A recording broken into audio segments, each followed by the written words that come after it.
Is it going? Hey, I'm Jerry, and this is my wife Angela, and we're Two Fools for Christ. Yes. And I was wanting to get on here tonight, me and her, and tell more about what the Lord is doing for us. And I just got out of jail, and let's see, yesterday evening, as a matter of fact. And in the eyes of the world, I sat in jail in Jefferson County for nearly 3 weeks, and I go up to Tennessee and sat in jail up there for 6 days. And in the eyes of the world, I get to Tennessee and they act like, oh, well, you ain't even supposed to be in jail. And in the eyes of man, I wasn't supposed to be in jail, but the Lord had me in jail for a reason. And the reason, I may not never know it, or, part of it I know was for me to rely on Him and His strength, And maybe I hope that I was a witness in there to somebody. I really tried to be, because, back in 2010, when I got the original charge in Tennessee, I was living a crazy life. I wasn't even thinking about the Lord. And my wife came up to the jail, and I was wanting to get out where I could continue with my lifestyle of drinking and doing whatever drugs I wanted to do. And she came up there and she told me, she said, well, I'm going to divorce you. And then I realized that I had lost everything, because I had turned my back on the Lord, and just led a very sick life, and I told the Lord in 2002 when I got saved that I just wanted to serve Him. But then I just backslid, and just finally got so far you wouldn't ever know I even knew God. And she said, I'm going to divorce you, and then I realized then that, God had really took me back to where I was before I got saved, that I was in jail. I didn't have nobody that loved me, all that time that I did. And, and the Lord had took everything that He would give me, because I had returned to the way I was. And, He couldn't bless that. So I went back to my cell and I prayed to the Lord, and I told Him I was sorry for everything that I did, and I just wanted to turn to Him and do the right thing. Well, it took my wife a couple of weeks, and and she came back up there and I prayed with us, and she told me she was going to take me back. And I knew it was the Lord's work. It wasn't nothing I did. I mean, it was all the Lord. Well, then after that, we lived a good life. I mean, not good. I mean, we turned ourselves back over to the Lord and was living the way He wanted us to live. Even though I had gotten in trouble up there, and I knew I still had that to face. I knew that the Lord was going to go through me and with me and help me, no matter if I had to go to prison or didn't have to go. Which I thought I would go to prison, but anyway, it rocked on the court. Angela got pregnant with our youngest daughter, and it rocked on and off in court for about a year and a half, or a little bit longer than a year and a half. And we went up there, and this was the final court date. I told my wife, we both had peace, because we'd been reading and praying, and we knew the Lord's will was going to be done, whether I had to go to prison or was going to come back home. And we just had peace about it. We really did. And we went up there, and the judge, it was a miracle from the Lord that the judge said, I don't even know why I'm considering this.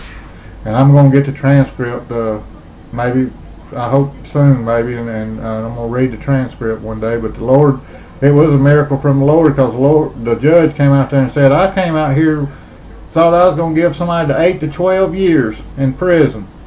And he said that 4 years that the prosecutor offered you, he said that was a good deal. And he said, this case here is bizarre, it's strange. And then he wound up giving me probation, because that's what the Lord wanted me to do. I mean, wanted Him to do. Yeah. And He wanted me out too, or I'd have been in prison. And then after that, we had moved back to Alabama, and we kept doing, what the Lord wanted us to do, going just, we did our little thing down here, a night to remember how good the Lord was for us and everything. We were living good for the Lord. And then I started slipping again. I started drinking, and I never did any more drugs. But I mean, I ain't patting myself on the back about nothing. I mean, it's just all the Lord. And but I started drinking again, and the Lord couldn't honor that. You know, after I'd done begged him, you know, and I went back like a dog to its own vomit again. And sure enough, November of last year, you know, it had got to a point to where, you know, I was not drinking every day like I used to, but I was drinking pretty regular again. Even though I was going to church, asking the Lord to forgive me, I was trying to live right, you know, but I was still like a dog going back to its vomit. And in November of last year, I got a DUI, you know, and even after I got the DUI, you know, I kept drinking some after that. And then I went to rehab up here voluntarily at a place. And, you know, I got out of rehab. And, you know, the Lord did a work on me in rehab. He really did. But even after I got out of rehab, it still wasn't enough. I still drank some, you know. And it wasn't right.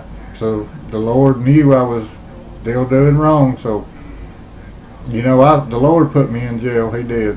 And he really broke me in jail this time. I seen that he is enough, you know, no matter what I'm going through, he's enough for me to, as long as I got him, I know I can go through anything, you know. My wife and kids are important, they are, but the Lord is most important of anything. And I know the Lord, he'll sustain me and look after me no matter what. You know, and I just want to tell everybody how good the Lord is. I mean, I did them 3.5 weeks in jail. I know that ain't much, you know, to some people. Oh, 3.5 weeks. You up here crying about that. No, I ain't crying about it. I'm saying the Lord done a work, you know, in me. And I don't want to go back to that lifestyle. But, you know, what I'm trying to say is the Lord is good. He guides you a little bit along the way, and, you know, you fall. The Lord ain't going to abandon you. You know, you ask him for forgiveness, he forgives you. You get back up, you go a little further, the Lord shows you stuff, and you fall again. Well, the Lord's always good. He's always right there. And he ain't going to abandon you. You know, just because you fall down, you get back up. If you fall down 1,000 times, get up 1,001 times. That's what it takes. And the Lord's going to continue to work, just like he did with me, you know, all these years here, from all the way from 2002, you know, and then this and that all the way up to 2014. And now, you know, the Lord has showed me now that all I need is him, and that's it, you know, and read his word and grow in him each and every day, you know. And every day, that's the thing. Yeah, every day. You want to say anything? I'm just thankful to the Lord. Yeah, me too. The Lord is good. That's why we were saying it could be a good thing that you were there. Yeah. Not just for, you know, you sharing with other people, but what he was still doing in both of us. Yeah. Because he shows us more every day. Yeah. How he is all that we need. Yeah. And you know, just like our pastor says, you know, the Lord, I mean, you think, and I used to think like this too, them old Christian people, they just old uppity, snobby people. But really the Christian people is the nicest people you'll ever meet if you get in the right church and with the right Christians, not people, religious people. Yeah. You know, there's a difference. And, you know, serving the Lord and reading the Bible is a lot more joyful to me than any drinking and drugging I ever did. You know, that's just, it's just sick, you know. The people you're around sick, you're sick, every bit of it's sick. I mean, really and truly, I did it for 25 years or longer, and I'm speaking from experience, you know, seriously. It's just, I mean, that's why I want to tell people, because I have lived that life, and I know that a lot of people that drinks and drugs are real good people when they're not drinking and on drugs, but when they get drinking and on drugs, they're just like me. It changes them, just from darkness to, you know, it's like from light to darkness, and that's what it is. The darkness comes in when you start drinking and doing drugs, and you're not even really acting like your true self, because it changes you so much, because it is darkness. And you go into a spiritual realm really that you don't need to be going in. Yeah. You know, that's all it is. And if you get in the Bible, you can go to the spiritual realm that we are supposed to be in, and that's the Spirit of the Lord and the Holy Spirit. Yeah, that is more fulfilling. Mm-hmm. That is more powerful. Like Zach said, when he got saved, when he was 7, he described it to me saying that the power of the Lord came on and it was too much. He said it was too much love at one time. He couldn't believe it. Mm-hmm. And it is like that when you really worship Him in spirit and truth. It is too much love. Yeah. If we felt all His goodness at one time, that's why I think He gently leads us too. You know, He don't force us. He does gently lead us, and He knows exactly how to lead us. And He taught me not to question His timing and His work in this whole journey. Just to keep loving Jerry through it, love and encourage. And sometimes I was trying to be critical and condemning, and that wasn't the way. And the Lord showed me that too. Yeah. Well, I was in jail in Tennessee the day before I got out. This 2 preachers come up here, and this Mexican preacher, he had just come back from a missionary trip, and he had a good story about Jesus. That this is what we need to think about too. You know, about following Jesus. Jesus invited all the Christian people up to the Grand Canyon. You know, every Christian in America and the world was there. Oh, we got to go see Jesus. So Jesus put a tightrope all the way across there. And Jesus said, I'm going to blindfold myself and walk across there and back. So Jesus did. Everybody, yeah, Jesus, yeah, you rock, you got it. Jesus picks up this wheelbarrow. I'm going to push this wheelbarrow across there and back blindfolded. Yeah, Jesus, you can do it, you got it. So now Jesus comes back and he said, now then, he said, I want somebody to volunteer to get in the wheelbarrow and I'm going to push them back across and back. Oh, no, Lord, no. See, that's the way we are. We want Jesus to do everything. But we got to have faith that He can do it. You know what I'm saying? I mean, we got to jump in the wheelbarrow and know that He's got us. You know what I'm saying? Yeah, not be scared, because He ain't going to let nothing happen to us. You know, just like the disciples in the boat when they was going through the storm. You know, Jesus was right there asleep. And they said, oh, Lord, we're fixing to die. Don't you care? Well, they wasn't fixing to die. Jesus was right there, you know. Yeah. He was with them. Even though they was going through the storm, He was right there with them, you know. And they was all like, that's why He said, oh, you have a little faith, you know. And that is right. I mean, we have to grow our faith, but that's the way to do it. Is step out on faith. Exercise it, yeah.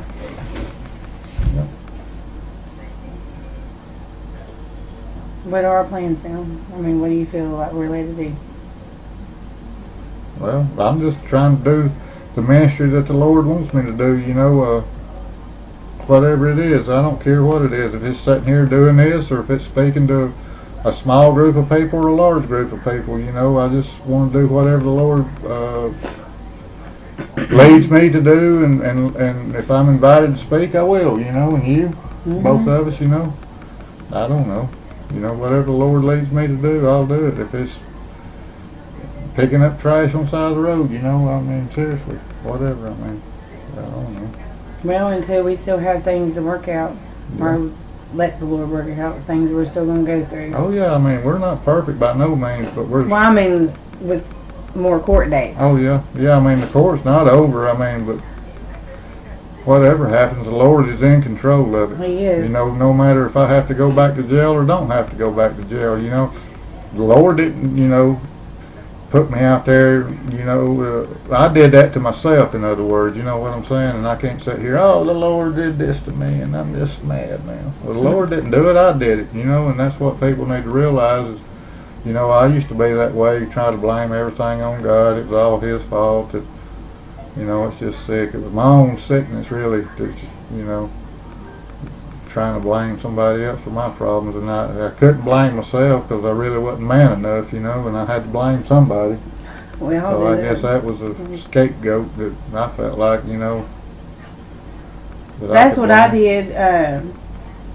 I told you one of my first true tests of faith when I didn't think I was going to be able to keep going to Bible college. I felt called into ministry. Yeah. At 16, I went down, surrendered to ministry, went to Bible college. Of course, we didn't have the money for me to go. My scholarship didn't pay everything. I went one semester, and they told me if I would try out for the ensemble that would travel and represent the school, that I could have a full scholarship and everything, and I just didn't believe that I had enough.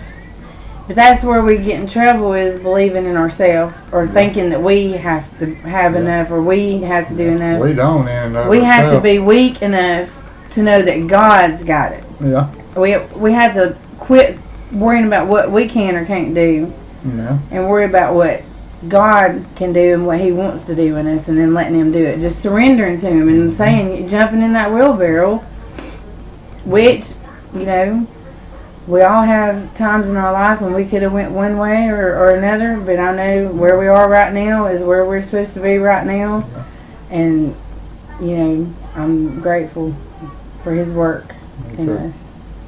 And it's an unfinished work, like we say. We're still We're gonna growing each and every day, and until He takes us home. we're just trying to share, you know, our faith and you know, what we know that we went through to help others. And I think that's what the Christian Great Commission is, you know, and we're showing the glory of the Lord for what He did for us. And I know if He can do it for me particularly, He can do it for anybody, because I was, you know, I ain't proud of anything I did, but I was a worst of the worst, you know what I'm saying, as far as doing I was too. whatever I wanted to do, and having no regard for the Lord at all, you know, just not even thinking about the Lord until I was in my 30s, you know. But I know there's a lot of people out there that need the Lord, you know, and even people that's been going to church all their life, some don't even know the Lord. They think they do, you know, and they have a head knowledge and they don't have a heart, you know, meeting of the heart with the Lord. You know, they don't have Him in His heart, in their heart. They have Him in their head, you know, and that's where religious people get. I found out I was a lot like that because I grew up in church. I was saying, when the Lord calls you to actually be forgiving, as I thought I was pretty forgiving because I forgave my, you know, I was molested growing up, and I thought forgiving him was great and wonderful. But there was other people I had to learn to forgive too. Yeah.